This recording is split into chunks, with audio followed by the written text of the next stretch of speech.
Hello dear students, practice papers आपण जे वेगवेगळ्या स्कूलच्या एक्झाम्सचे डिस्कस करत आहोत त्यातला आज आपण तिसरा पेपर घेणार आहोत. हा देखील माझ्या एका स्टुडंटच्या स्कूलमध्ये झालेला पेपर आहे. आता हा पेपर जो बघितला तर तो स्पेसिफिकली हेरिडिटी चॅप्टरवरती बेस्ड आहे. 20 मार्क्सचाच पेपर आहे, पण फक्त हेरिडिटी चॅप्टर्सवरचा आहे. बघूयात आपण ह्याच्यामधली काय काय क्वेश्चनची व्हरायटी आहे. जे क्वेश्चन्स मॅक्झिमम स्कूलच्या एक्झाम्समध्ये रिपीट होतात ते थोडंसं बघून ठेवा, की त्यामुळे तुम्हाला काय होईल एक अंदाज येईल की कशा प्रकारचे क्वेश्चन्स जास्तीत जास्त वेळेस विचारलेले आहेत, सो दॅट तुम्हाला तुमच्या स्कूलमधल्या पेपर्समधल्या प्रोबॅबल क्वेश्चन जे असतात, जे मोस्ट फ्रिक्वेंटली विचारले जातात, त्याची आयडिया येईल. ठीक आहे. सो पहिला क्वेश्चन काय आहे बघा. Which scientist is called as father of genetics? तर मेंडेल. त्यानंतर dash is also called as power house of cell? Mitochondria. Transfer of information from molecule of DNA to mRNA त्याला ट्रान्स्क्रिप्शन म्हणतात. Odd one out शोधायचं आहे. Transcription, translation, translocation तर आणि mutation. ह्याच्यामधलं mutation odd one out आहे because बाकीचे सगळे सेंट्रल डोग्मा प्रोसेसची स्टेप्स आहेत. आयडेंटिफाय को रिलेशन हा देखील 1 मार्कचा क्वेश्चन आहे. mRNA ट्रान्स्क्रिप्शन असेल तर tRNA ट्रान्सलेशनच्या प्रोसेसशी रिलेटेड आहे. सो इथे ट्रान्सलेशन येईल, माझ्याकडून लिहायचं राहिलं. देन आन्सर दो क्वेश्चन्स. एनी वन, 2 दिलेत, कुठलाही एक सॉल्व करायचं आहे तुम्हाला. What is mean by vestigial organs आणि एक्सप्लेन करायचं आहे.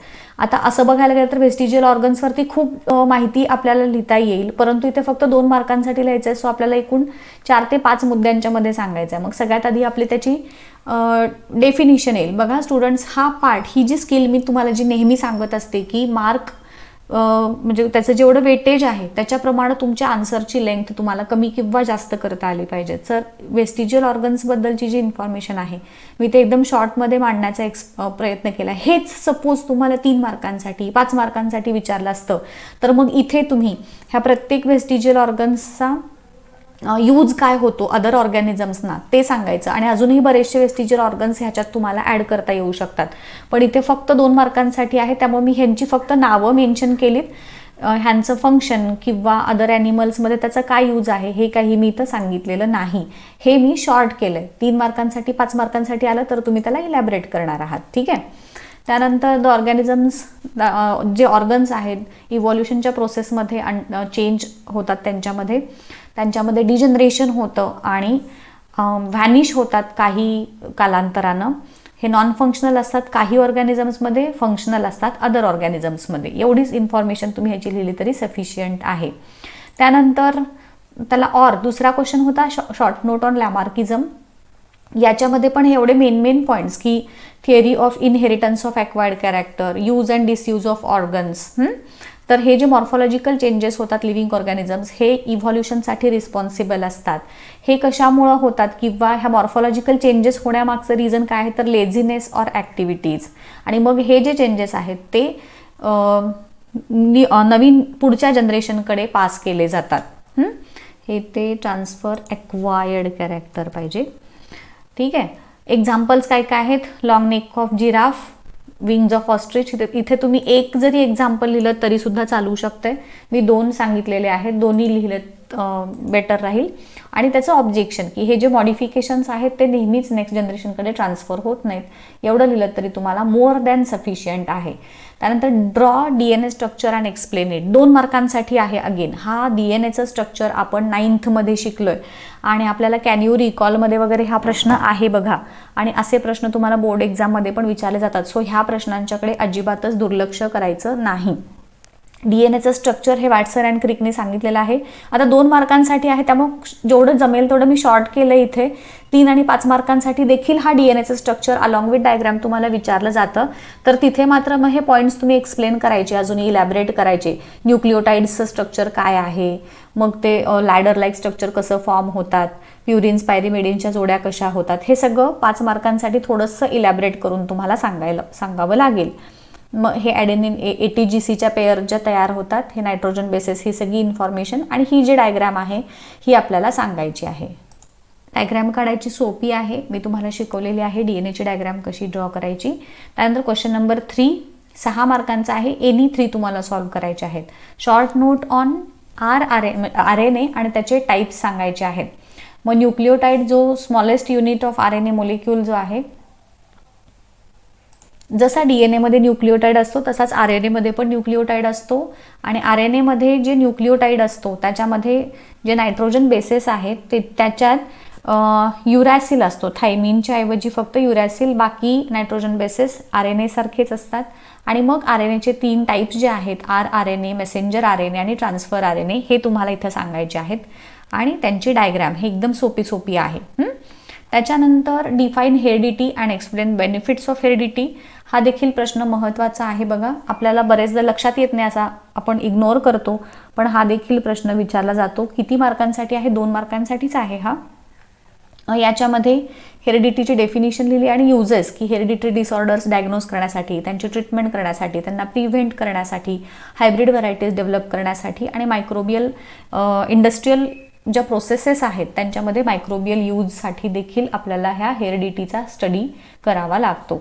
म्युटेशन म्हणजे काय, तर त्याचे रिझन्स आणि इफेक्ट्स हे आपल्याला विचारलेत.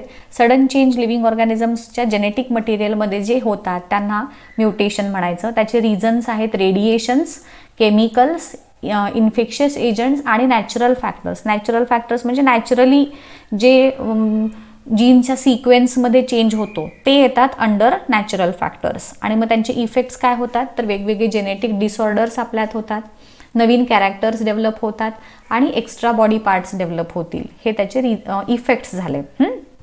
असं पॉईंट वाईज तुम्हाला आन्सर्स लिहायचे आहेत कंपल्सरी.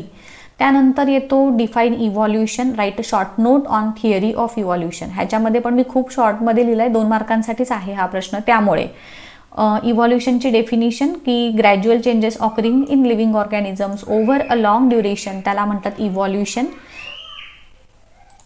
आणि एक लक्षात ठेवा, तुम्हाला थिअरी ऑफ इव्हॉल्युशन एक विचारला आहे आणि नुसतं इव्हॉल्युशन ह्याच्यावरती. जेव्हा तुम्हाला थिअरी ऑफ इव्हॉल्युशनवरती प्रश्न असेल तर तुमच्या उत्तराची सुरुवात ही ह्या वाक्यापासून झाली पाहिजे. नक्की लक्षात ठेवा की according to this theory the first living material was प्रोटोप्लाझम.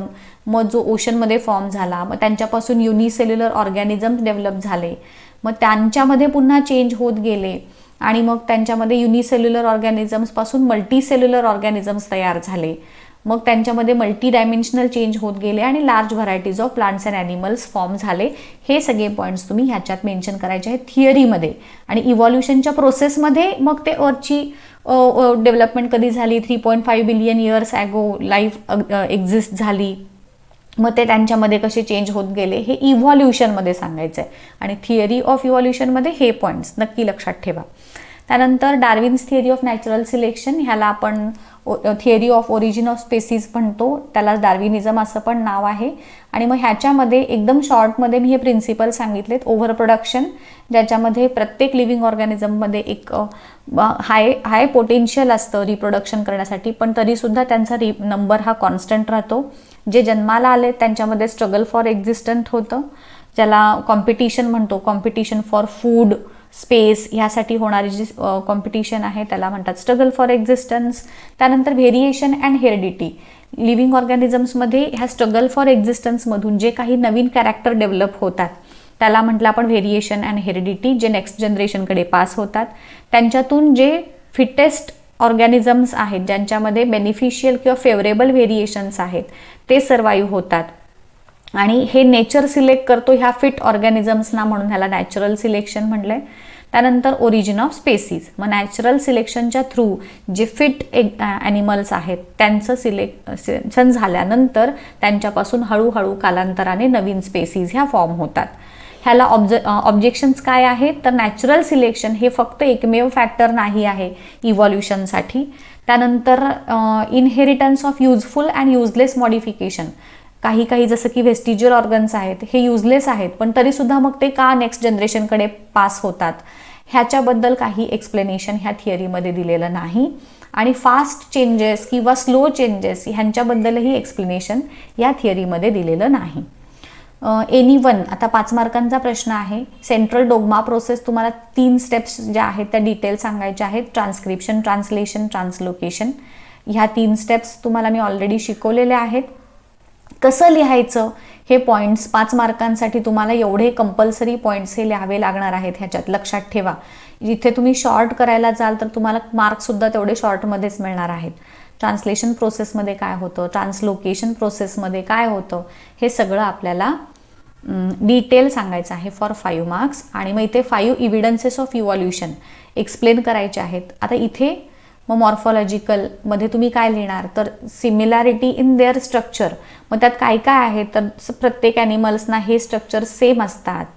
प्लांट्समध्ये पण बेसिक कॉमन स्ट्रक्चर असतात, लीव, रूट, स्टेम सारखे, की जे इंडिकेट करतं त्यांचा कॉमन ॲन्सेस्टर. ॲनाटॉमिकल इव्हिडन्सेसमध्ये आपण काय बघितलंय की इंटरनल ऑर्गन्सचे स्ट्रक्चर सिमिलर आहेत.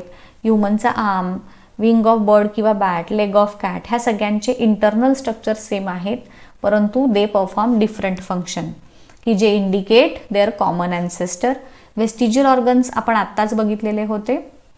इथे पण मी नुसतेच त्यांचे नेम्स इन्क्लूड केलेले आहेत.